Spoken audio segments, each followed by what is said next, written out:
And may I invite you to stay in your seats? I am now hoping to have the Prime Minister of the United Kingdom arriving in the hall.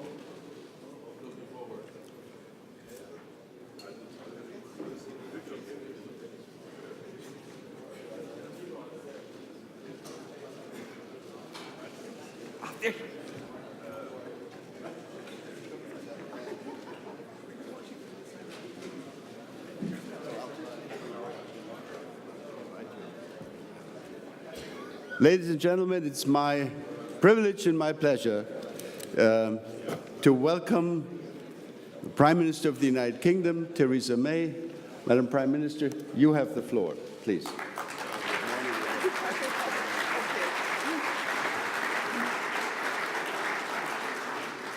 Well, thank you, and good morning. For more than half a century, this conference has brought nations together from Europe and across the Atlantic to forge our common security. The fundamental values we share, respect for human dignity, human rights, freedom, democracy and equality, have created common cause to act together in our shared interest. The rules-based system we helped to develop has enabled global cooperation to protect those shared values. Today, as globalization brings nations closer together than ever before, we face a host of new and growing threats that seek to undermine those rules and values. As internal and external security become more and more entwined, with hostile networks no longer only rooted in state-based aggression and weapons designed not just to be deployed on the battlefield, but through cyberspace, so our ability to keep our people safe depends ever more on working together. That is reflected here today in the world's largest gathering of its kind, with representatives of more than 70 countries. For our part, the United Kingdom has always understood that our security and prosperity is bound to global security and prosperity. We are a global nation, enriching global prosperity through centuries of trade, through the talents of our people, and by exchanging learning and culture with partners across the world. And we invest in global security, knowing this is how we best protect our people at home and abroad. That is why we are the second largest defence spender in NATO, and the only EU member to spend 2% of our GDP on defence, as well as 0.7% of our gross national income on international development. And it is why we will continue to meet these commitments. It's why we've created a highly developed set of security and defence relationships with the US and Five Eyes partners, with the Gulf and increasingly with Asian partners too. We've invested in critical capabilities, including our nuclear deterrent, our 2 new aircraft carriers, our world-class special forces and intelligence agencies. We're a leading contributor to international missions, from fighting Daesh in Iraq and Syria to peacekeeping in South Sudan and Cyprus and NATO missions in Eastern Europe. And within Europe, we are working ever more closely with our European partners, bringing the influence and impact that comes from our full range of global relationships. And we want to continue this cooperation as we leave the European Union. The British people took a legitimate democratic decision to bring decision-making and accountability closer to home. But it has always been the case that our security at home is best advanced through global cooperation, working with institutions that support that, including the EU. Changing the structures by which we work together should not mean we lose sight of our common aim, the protection of our people and the advance of our common interests across the world. So as we leave the EU and forge a new path for ourselves in the world, the UK is just as committed to Europe's security in the future as we have been in the past. Europe's security is our security. And that is why I've said, and I say again today, that the United Kingdom is unconditionally committed to maintaining it. The challenge for all of us today is finding the way to work together through a deep and special partnership between the UK and the EU, to retain the cooperation that we have built and go further in meeting the evolving threats we face together. This cannot be a time when any of us allow competition between partners, rigid institutional restrictions, or deep-seated ideology to inhibit our cooperation and jeopardise the security of our citizens. We must do whatever is most practical and pragmatic in ensuring our collective security. And today I want to set out how I believe we can achieve this, taking this opportunity to establish a new security partnership that can keep our people safe now and in the years ahead. So let me start with how we ensure security within Europe. The threats we face do not recognise the borders of individual nations or discriminate between them. We all in this room have shared the pain and heartbreak of terrorist atrocities at home. It's almost a year since the despicable attack on Westminster, followed by further attacks in Manchester and London.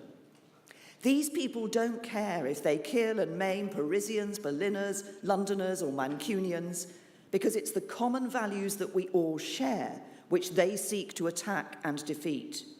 But I say we will not let them.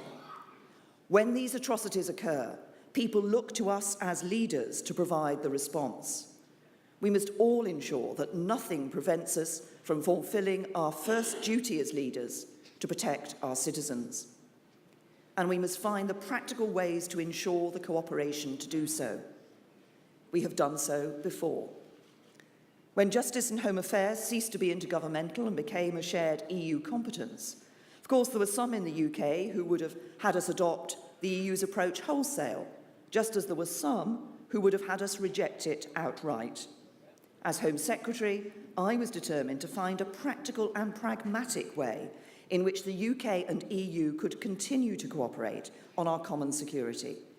And that's why I reviewed each provision in turn and successfully made the case for the UK to opt back into those that were clearly in our national interest. Through the relationship we've developed, the UK has been at the forefront of shaping the practical and legal arrangements that underpin our internal security cooperation. And our contribution to those arrangements is vital in protecting European citizens in cities right across our continent. First, our practical cooperation, including our expedited extradition and mutual legal assistance relationship, means wanted or convicted serious criminals and the evidence to support their convictions moves seamlessly between the UK and EU member states. So when a serious terrorist like Zakaria Chadali was found living in the UK, a young man who was believed to have been radicalised in Syria and was wanted for terrorism offences in France, there was no delay in ensuring he was extradited back to France and brought to justice. He is one of 10,000 people the UK has extradited through the European arrest warrant. In fact, for every person arrested on a European arrest warrant issued by the UK arrests 8 on European arrest warrants issued by other member states. The European arrest warrant has also played a crucial role in supporting police cooperation between Northern Ireland and the Republic of Ireland, which has been a fundamental part of the political settlement there. Second, cooperation between our law enforcement agencies means the UK is one of the biggest contributors of data, information and expertise to Europol. Take, for example, Operation Triage, where police in the UK worked extensively with Europol and the Czech Republic to crack a trafficking gang involved in labour exploitation. Third, through the Schengen Information System too, the UK is contributing to the sharing of real-time data on wanted criminals, missing persons and suspected terrorists. About a fifth of all alerts are circulated by the UK, with over 13,000 hits on people and objects of interest to law enforcement across Europe in the last year alone. The UK has also driven a pan-EU approach to processing passenger data, enabling the identification and tracking of criminals, victims of trafficking, and those individuals vulnerable to radicalisation. In all these areas, people across Europe are safer because of this cooperation and the unique arrangements we've developed between the UK and EU institutions in recent years. so it is in all our interests to find ways to protect the capabilities which underpin this cooperation when the UK becomes a European country outside the EU, but in a new partnership with it. To make this happen will require real political will on both sides. I recognise there is no existing security agreement between the EU and a third country that captures the full depth and breadth of our existing relationship. But there is precedent for comprehensive strategic relationships between the EU and third countries in other fields, such as trade. And there is no legal or operational reason why such an agreement could not be reached in the area of internal security.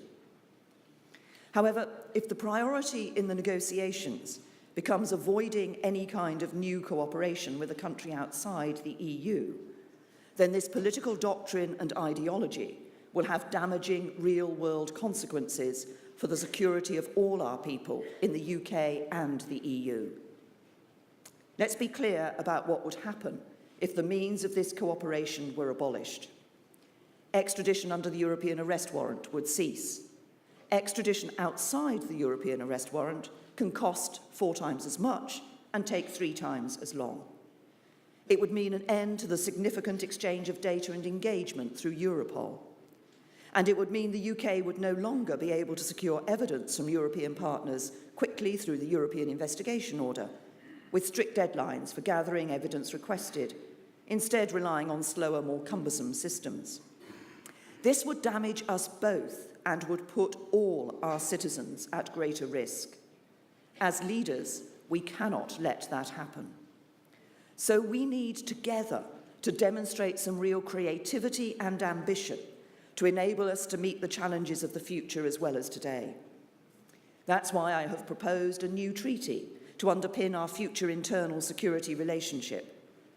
The treaty must preserve our operational capabilities, but it must also fulfil 3 further requirements. It must be respectful of the sovereignty of both the UK and the EU's legal orders. So, for example, when participating in EU agencies, the UK will respect the remit of the European Court of Justice. And a principled but pragmatic solution to close legal cooperation will be needed to respect our unique status as a third country with our own sovereign legal order. As I've said before, we'll need to agree a strong and appropriate form of independent dispute resolution across all the areas of our future partnership in which both sides can have the necessary confidence. We must also recognise the importance of comprehensive and robust data protection arrangements. The UK's data protection bill will ensure we are aligned with the EU framework, but we want to go further and seek a bespoke arrangement to reflect the UK's exceptionally high standards of data protection. And we envisage an ongoing role for the UK's Information Commissioner's Office, which would be beneficial in providing stability and confidence for EU and UK individuals and businesses alike. And we're ready to start working through this with colleagues in the European Commission now.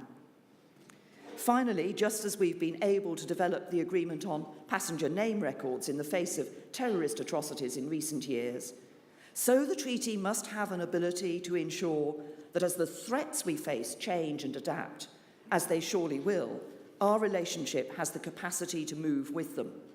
Nothing must get in the way of our helping each other in every hour of every day to keep our people safe. And if we can put this at the heart of our mission, we can and will find the means. And we cannot delay discussions on this.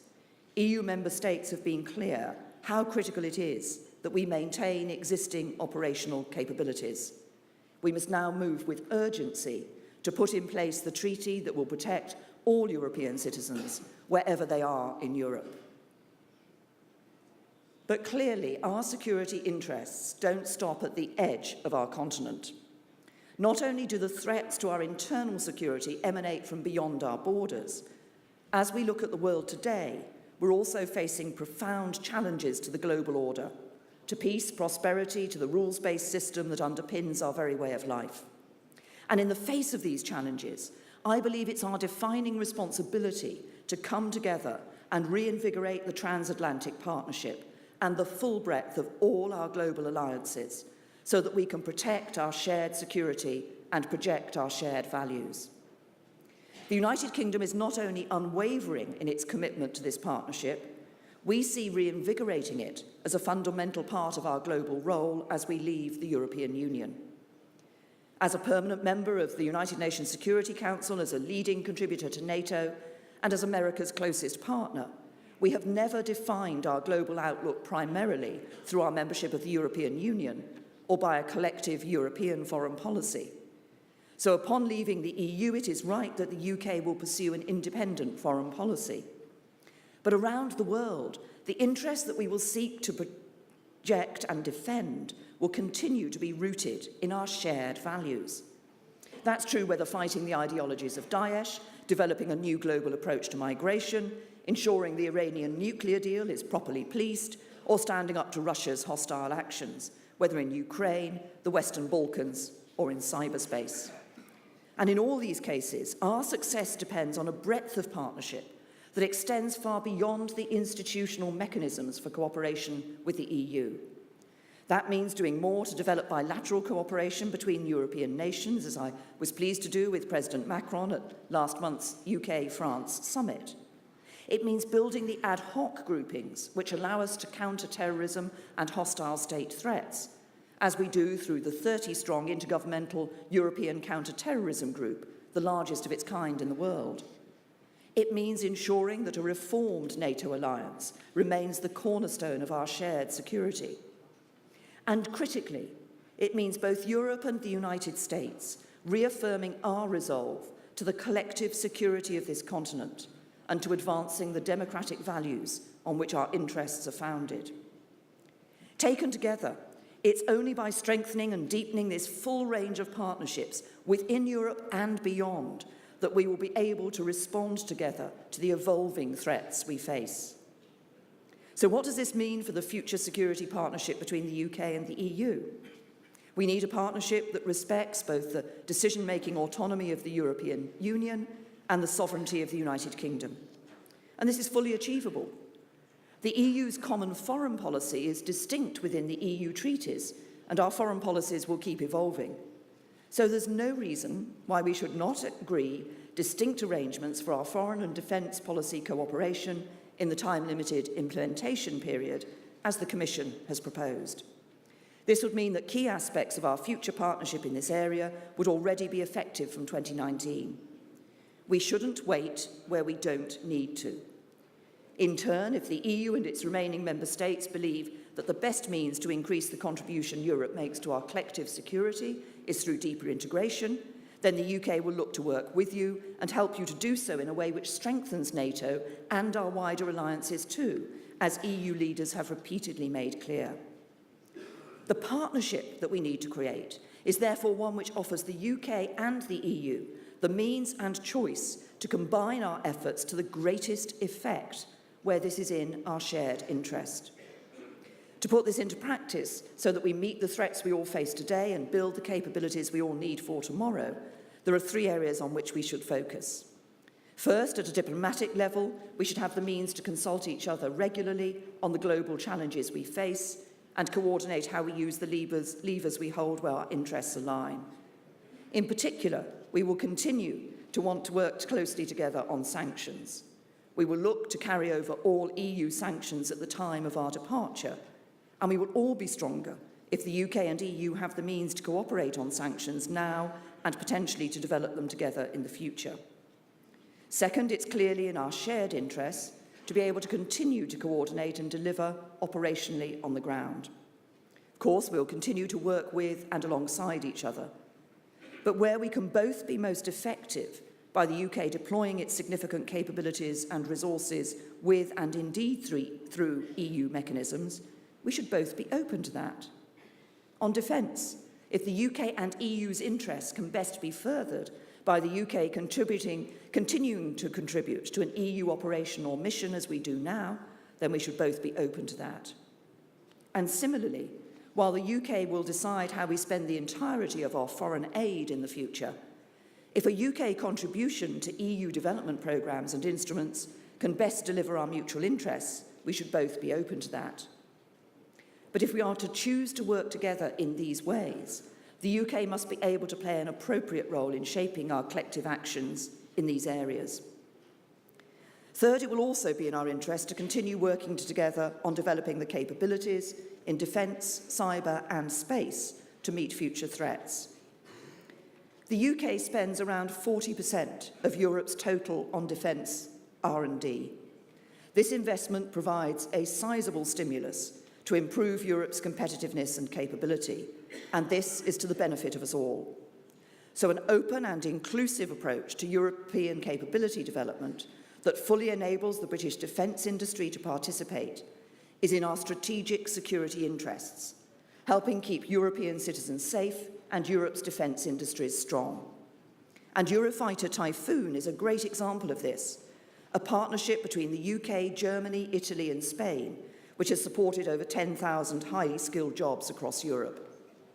That's also why the UK wants to agree a future relationship with the European Defence Fund and the European Defence Agency, so that jointly we can research and develop the best future capability that Europe can muster. Last year's NotPetya cyber attack showed why we also need to work closely to defend our interests in cyberspace. This reckless attack, which the UK and partners have attributed to Russia, disrupted organisations across Europe, costing hundreds of millions of pounds. To contend with a truly global threat such as this, we need a truly global response, with not only the UK and EU, but industry, government, like-minded states and NATO all working together to strengthen our cyber security capabilities. And as our lives move increasingly online, so we will become increasingly reliant on space technologies. Space is a domain like any other, where hostile actors will seek to threaten us. So we very much welcome the EU's efforts to develop Europe's capabilities in this field. We need to keep open all the options which will enable the UK and the EU to collaborate in the most effective way possible. The UK hosts much of Europe's cutting-edge capabilities on space, and we have played a leading role, for example, in the development of the Galileo programme. We're keen for this to continue as part of our new partnership, but as is the case more widely, we need to get the right agreements concluded, which will allow the UK and its businesses to take part on a fair and open basis. It was the tragic massacre at the 1972 Olympics here in Munich, which subsequently inspired a British Foreign Secretary, Jim Callaghan, to propose an intergovernmental group aimed at coordinating European counter-terrorism and policing. At the time, this was outside the formal mechanisms of the European community, but in time, it became the foundations for the cooperation that we have on justice and home affairs today. Now as then, we can and must think pragmatically and practically to create the arrangements that put the safety of our citizens first. For ours is a dynamic relationship, not a set of transactions, a relationship built on an unshakable commitment to our shared values, a relationship in which we must all invest if we are to be responsive and adaptive to threats which will emerge perhaps more rapidly than any of us can imagine, a relationship in which we must all play our full part in keeping our continent safe and free and reinvigorate the transatlantic alliance and rules-based system on which our shared security depends. Those who threaten our security would like nothing more than to see us fractured. They would like nothing more than to see us put debates about mechanisms and means ahead of doing what is most practical and effective in keeping our people safe. So let the message ring out loud and clear today. We will not let that happen. We will together protect and project our values in the world, and we will keep our people safe now and in the years to come. Thank you.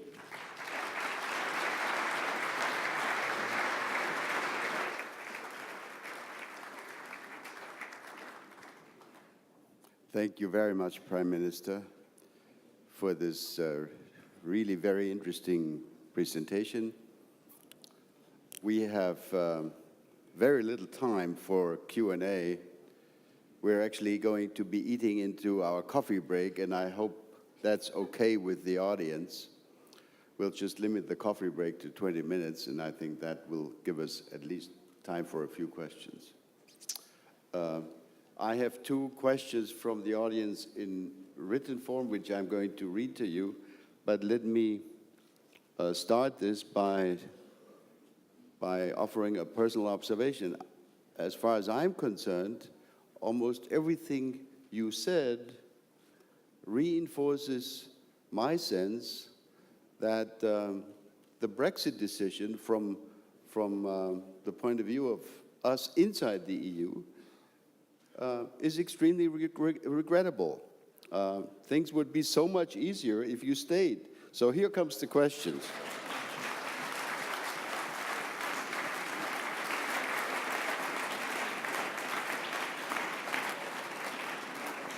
These are all friends of the UK.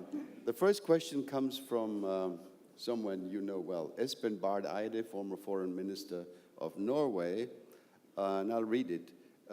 EFTA states, like Norway, are outside the EU, but fully inside the internal market, respecting the four freedoms. Is the EFTA model an option for the UK? Question mark. And if, with your permission, I'll add the second question right away.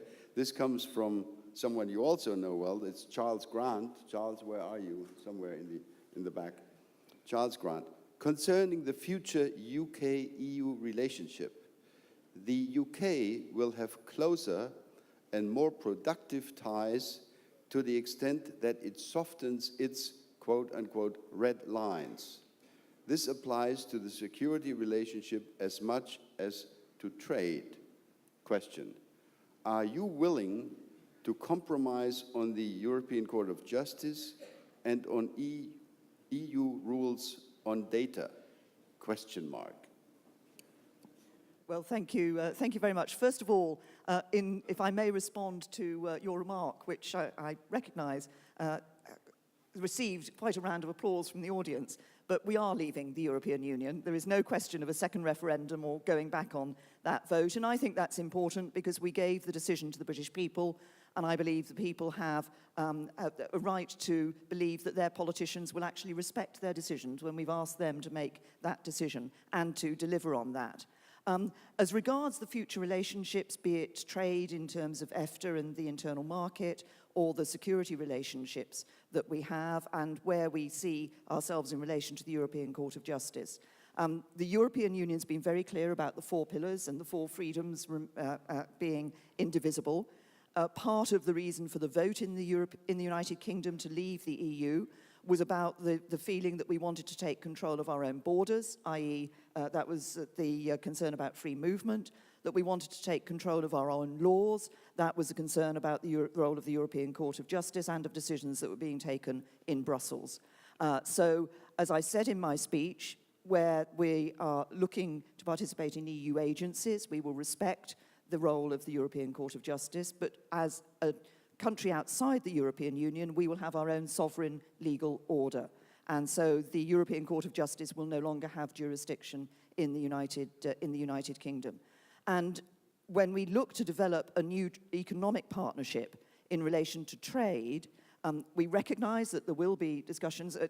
Reference was made to red lines. I've set out principles for our involvement in these matters, and as today I have set out in more detail on the security front, how we see us developing this partnership in the future. I believe what we should both be aiming at is a partnership on trade and security that is in the interests of both sides, both the European Union and the UK, because I believe that new partnership is in both our interests for the future. And that's what we'll be starting to negotiate. There is a question from Joe Joffe. Can somebody give a microphone to Dr. Joffe from Die Zeit? A very short one. Mrs.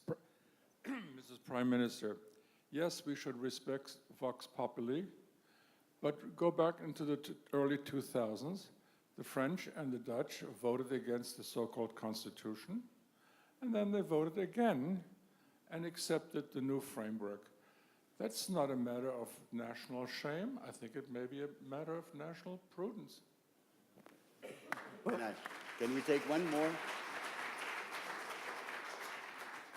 would you be kind enough to identify yourself?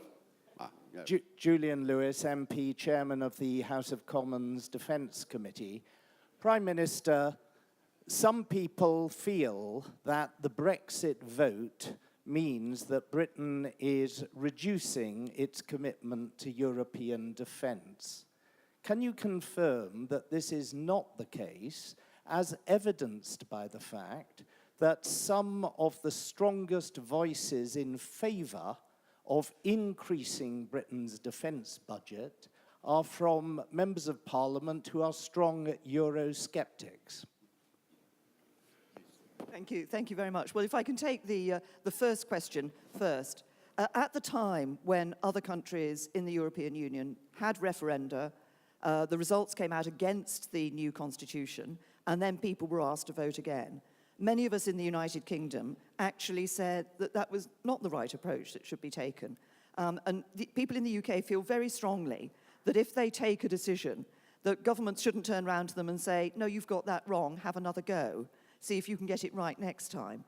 We took a decision across Parliament, an overwhelming majority in the United Kingdom Parliament voted to say that the decision about membership of the European Union should be one for the people of the United Kingdom. And I think it's right in terms of the integrity of the relationship between us as politicians in the UK and the people of the UK that we abide by that decision and that we deliver on that decision. And in response to Julian's question, yes, you're absolutely right. There is no question of us rowing back on our commitment to European defence and security. We are unconditionally committed to maintaining European security. And that is why we want to ensure that the capabilities that we have, that the cooperation, the relationships that we've already developed can continue to be put to the good use of the collective security of us all within Europe. And as you say, Julian, we've made a commitment on our defence spending in NATO. We encourage others to do the same. I think we have time for one last question from Stefan Cornelius, way back there, editor of Süddeutsche Zeitung. Prime Minister, your layout of the future security arrangement with Europe and for domestic security in particular now poses the question, or opens the question, is there a link with that treaty you want to negotiate and all the arrangements which need to be done on the economic field? So will there be a security arrangement without the economic arrangement you envision? Well, we're going into negotiations, so we will, through those negotiations, be looking both at our economic partnership and at our security partnership for the future.